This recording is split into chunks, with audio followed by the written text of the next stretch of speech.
오늘의 주요 뉴스입니다. 국회 행정안전위원회의 전북도에 대한 국정감사가 열렸습니다. 이번 국감에서 법원의 새만금공항 기본계획 취소 판결이 쟁점으로 떠올랐습니다.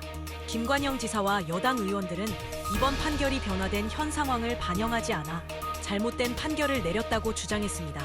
반면 야당 의원들은 철새 출동 위험성과 경제성 문제를 지적했습니다. 군산 계사동에 밀집된 선사시대 조개껍질 무덤인 태총을 발굴을 시작하는 개토제가 열렸습니다. 군산시와 국립완주문화유산연구소는 이번 발굴을 시작으로 2030년까지 군산의 폐총을 정밀 조사하기로 했습니다. 이를 토대로 선사시대 사람들의 생활과 환경 변화를 밝힐 예정입니다. 여러분 안녕하십니까? 10월 28일 화요일 종합뉴스입니다. 국회 행정안전위원회가 오늘 전북자치도 국정감사를 진행했습니다. 2년 전 감사에서는 새만금 잼버리 파행이 쟁점이었는데 이번에는 서울행정법원에서 취소 판결이 나온 새만금 공항이 최대 쟁점으로 떠올랐습니다. 국회 행정안전위원회의 전북자치도 국정감사에서 새만금 신공항이 최대 쟁점이 됐습니다. 새만금 신공항 건립은 서울행정법원의 개발사업 기본계획 취소 판결로 제동이 걸린 상황. 이에 대해 국민의힘 박덕흠 의원은 법원이 조류 충돌 위험 축소와 환경영향 평가 부실, 경제성 부족 등을 지적했다고 강조했습니다. 그러면서 전북자치도의 항소 계획을 물었습니다. 법원의 판결이 잘못됐다고 생각하시는 것은 아니신지, 좀 문제가 오류가 있다고 생각을 하시는 것이죠? 김관영 지사는 법원의 1심 판결은 현재 상황이 제대로 반영되지 않았다고 반박했습니다.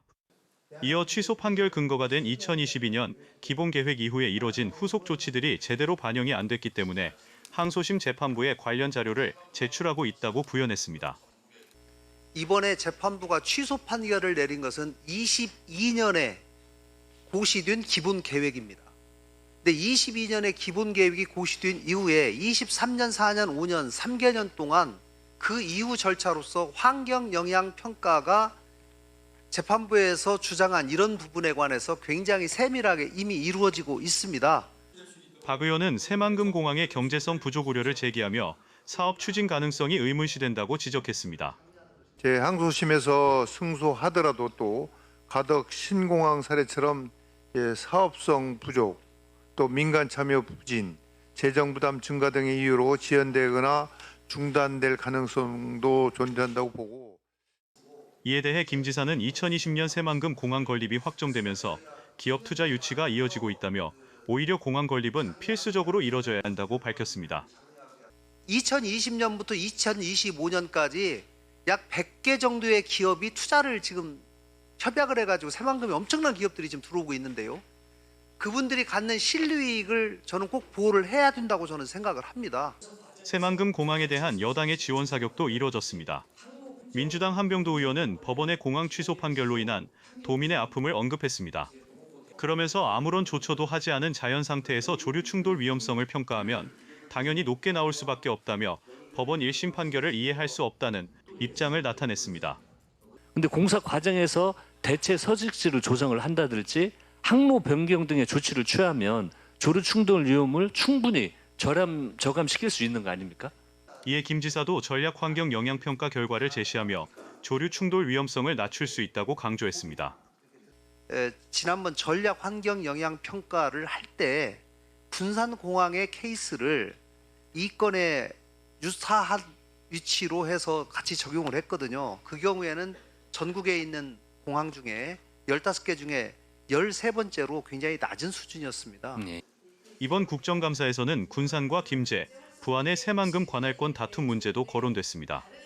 민주당 최현일 의원은 지역 발전에 있어 불필요한 다툼으로 보인다며 특별지자체 등 중재 필요성을 언급하고 그 어느 때보다 리더십이 요구된다고 지적했습니다. 지사님의 리더십이 상당히 중요하다고 생각합니다. 중재자로서의 리더십이 중요하고요. 통합이든 특별지자체든 명확한 비전을 보여야 한다고 생각합니다. 이외에도 2036년 하계 올림픽 유치가 국정과제에 포함되지 못한 만큼 전북자치도가 철저히 대응해야 한다는 주문도 나왔습니다. KCN 뉴스입니다. 첨단 소재 기업 TRM이 새만금에 100억 원을 투자해 고순도 텅스텐 RTP 원료를 생산하는 제조 시설을 짓습니다. 새만금 개발청은 어제 TRM과 투자 협약을 체결하고 내년 상반기 착공에 들어가기로 했습니다. TRM은 새만금 국가산단의 텅스텐 스크랩을 재활용해 고순도의 RTP 원료를 생산하는 공장을 신설하고 35명을 채용할 예정입니다. RTP는 초경압금 제품 제조를 위한 압축분말 형태의 고순도 텅스텐 원료로 반도체와 정밀기계 등 첨단 산업 전반에 활용되는 핵심 소재입니다. 올해 정부의 공공비축미 매입 물량이 지난해보다 소폭 늘었습니다. 전북도에 따르면 올해 도내 배정된 공공비축미 매입 물량은 도정 이전인 조국 기준 10만 3,941톤입니다. 이는 지난해보다 4.1%인 4,310톤이 늘었습니다. 전국적으로도 올해 매입 물량은 62만 5천 톤으로 지난해보다 10% 이상 늘었습니다. 가을 장마에 따른 벼수발화 피해가 농업재해로 인정됐습니다. 전북도에 따르면 지난 8월부터 계속된 잦은 비로 익산과 김제, 부안 등에서 잠정 3,300여 헥타르의 벼수발화 피해가 발생했습니다. 도는 정부가 농업재해로 인정하면서 이달까지 피해 접수를 받아 복구비를 지원할 예정입니다. 한편 지난 23일에는 가을 배추와 논콩 피해도 농업재해로 인정됐습니다. 민주당이 오늘 오후 3시까지 익산갑 지역위원장 공모를 마쳤습니다. 이와 관련해 민주당은 공모 신청자에 대해 비공개하기로 결정했다고 밝혔습니다. 지역 정치권은 김영배 전 도의회 의장과 여운태 원광대 석좌 교수, 최종호 익산시의원 등 3명이 도전장을 던진 것으로 보고 있습니다. 조국혁신당이 내년 지방선거에서 민주당과의 경쟁을 예고했습니다. 조국혁신당 전북자치도당은 내년 지방선거에서 도지사는 물론 도내 14개 시군단체장 등과 지방의회 후보를 모두 내세우겠다고 밝혔습니다. 또 광역과 기초의회에서 의석 30%를 확보하는 것이 목표라고 밝혔습니다. 익산시가 간판정비 계약비리 수사에 따라 수의계약 금액을 1,500만 원 이하로 제한했습니다.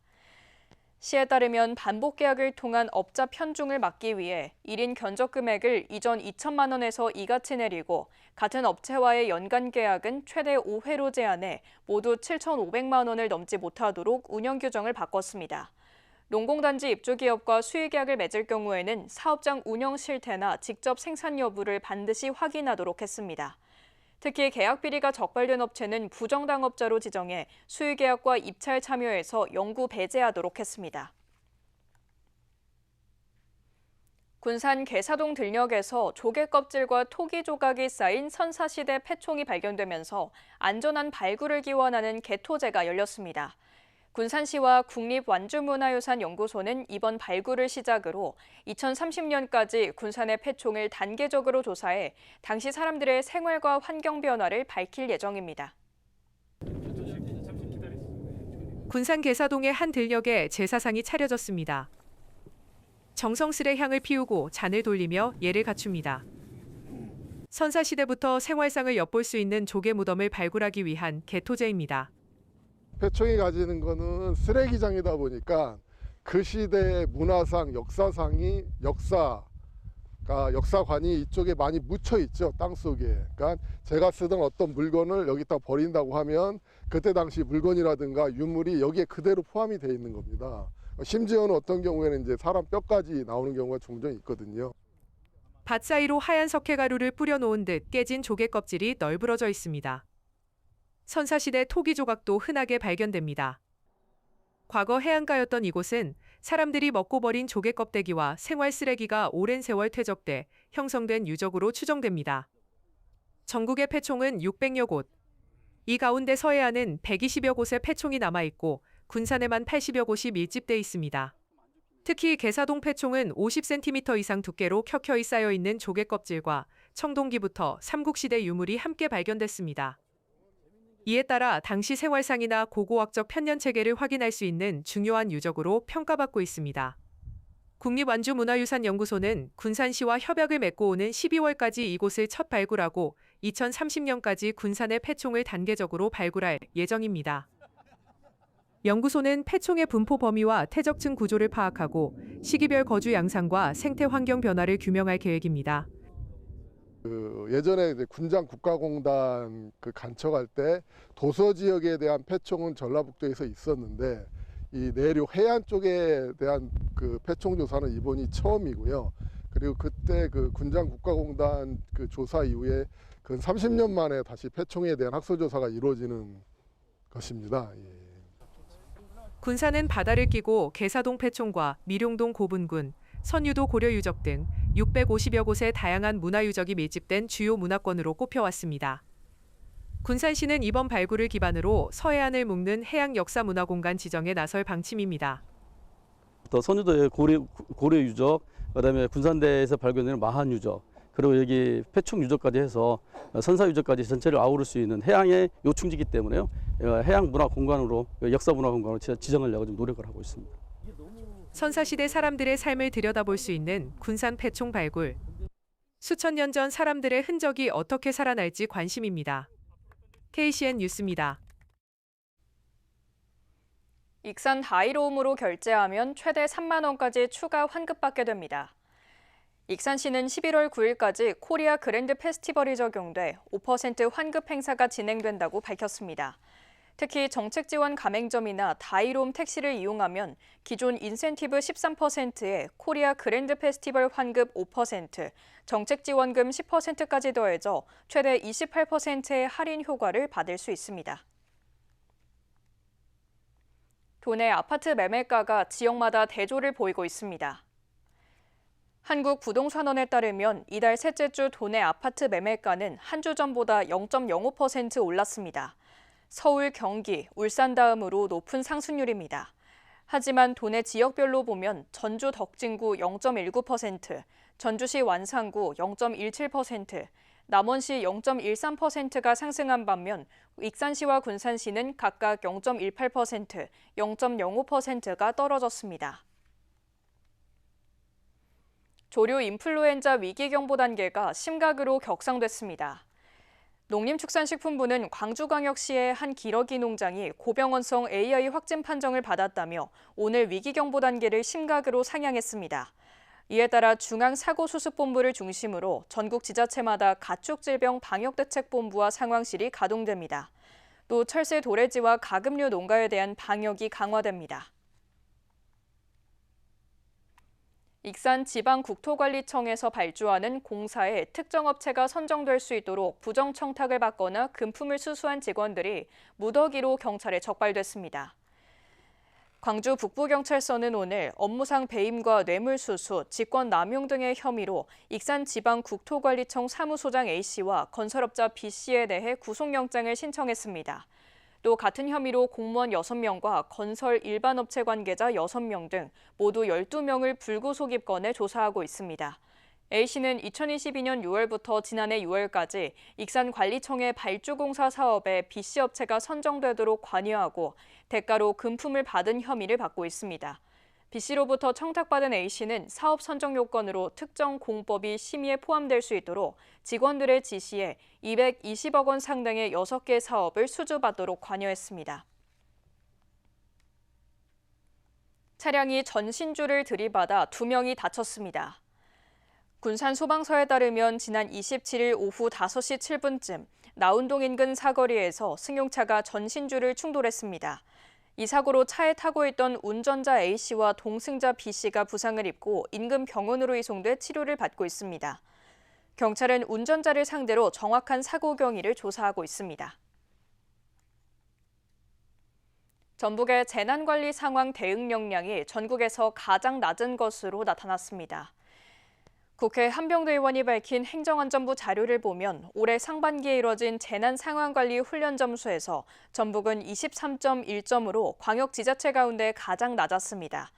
재난상황관리 훈련은 5분 이내 재난상황 전파 메시지 수진과 10분 이내 재난상황 보고서 제출, 20분 이내 재난문자 송출 등으로 구성돼 있습니다. 계속해서 전북권 뉴스입니다. 도로에 누워있던 50대가 차에 치여 숨졌습니다. 정읍경찰서는 27일 오후 7시 30분쯤 정읍 이반면에서 승용차를 타고 왕복 2차선 도로를 달리다 누워있던 50대 남성을 덮쳐 숨지게 한 혐의로 70대 운전자를 입건했습니다. 경찰은 숨진 남성이 도로 위에 누워있던 이유 등을 조사하기 위해 인근 CCTV를 확보하는 한편 부검을 진행하기로 했습니다. 도내 학교 공무직 노동자들이 저임금 구조 해소를 촉구하고 나섰습니다. 전국학교 비정규직 연대회의는 28일 도교육청 앞에서 기자회견을 열고 저임금 구조 해소를 놓고 불가능하다는 입장만 내놓을 뿐 책임을 다하지 않고 있다고 비판했습니다. 노조는 특별한 혜택이 아니라 최소한 기본은 보장하라는 것이라며 최저임금에도 미치지 못하는 기본급과 방학 중 무임금 해소, 명절 휴가비 차별 개선 등을 요구안으로 제시했습니다. 전주 아중초등학교가 도내에서 처음으로 국제 바칼로레아 IB 인증 학교가 됐습니다. 전주 아중초는 28일 IB 월드스쿨로 공식 인증 기념식을 가졌습니다. 이 교육과정은 국제교육재단인 IBO에서 창설됐으며 소논문 발표나 프로젝트 등의 커리큘럼으로 구성되어 있습니다. 국내에서는 지난달까지 제주와 대구 등 전국 58개 학교에서 인증을 받았습니다. 지금까지 전북권 뉴스입니다. 익산 천만송이 국화축제를 찾는 발길이 이어지고 있습니다. 익산시에 따르면 축제 진행 나흘 만에 전국에서 31만 명이 찾은 것으로 잠정 집계됐습니다. 올해 축제는 1000여 점의 국화조형물이 마련됐고 보행교 개통으로 신흥공원까지 축제 공간이 넓어져 방문객을 끌어들이고 있는 것으로 분석되고 있습니다.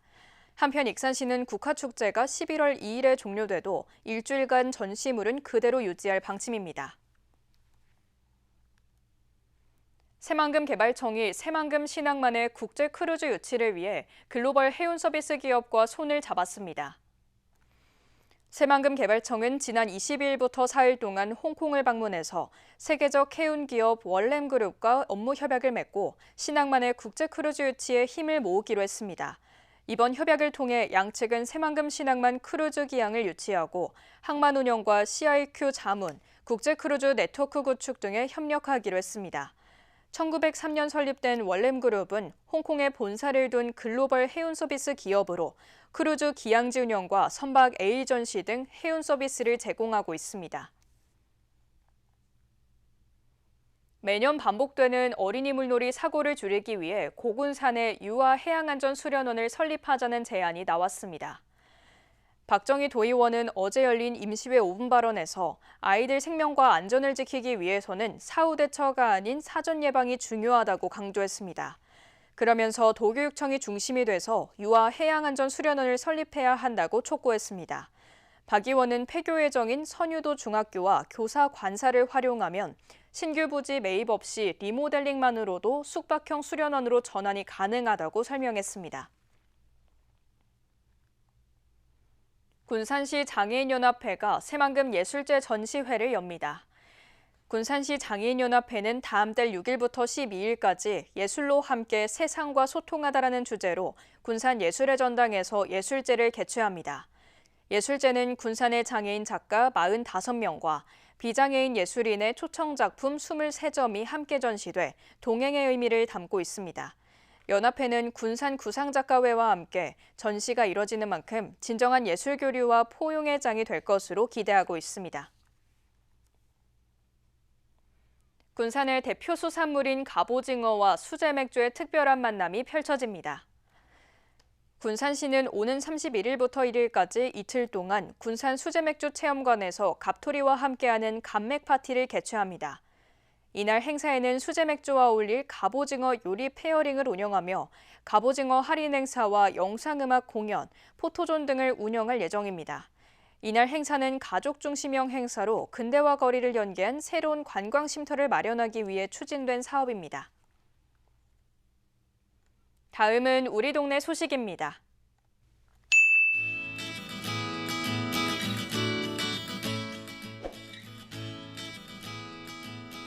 익산시 신동에 이웃을 위한 따뜻한 나눔이 전달됐습니다. 이날 한국장애인 녹색재단 전북특별자치도 익산지회는 신동 행정복지센터를 찾아 저소득 노인과 장애인 1인 가구를 위해 식품 꾸러미 20개를 기탁했습니다.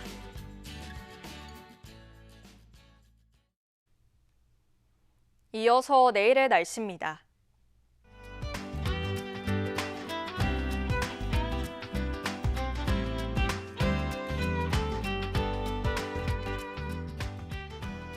내일 도내는 대체로 맑은 가운데 군산은 18도, 익산도 18도를 보이겠습니다. 내일 기온은 1도에서 15도를 보이겠습니다.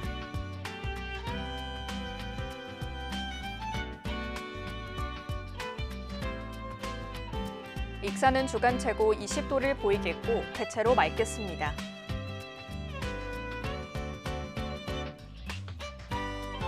군산은 주간 최고 20도를 보이겠고 바다의 물결은 최고 1.5m로 매우 잔잔하게 일겠습니다. 날씨였습니다.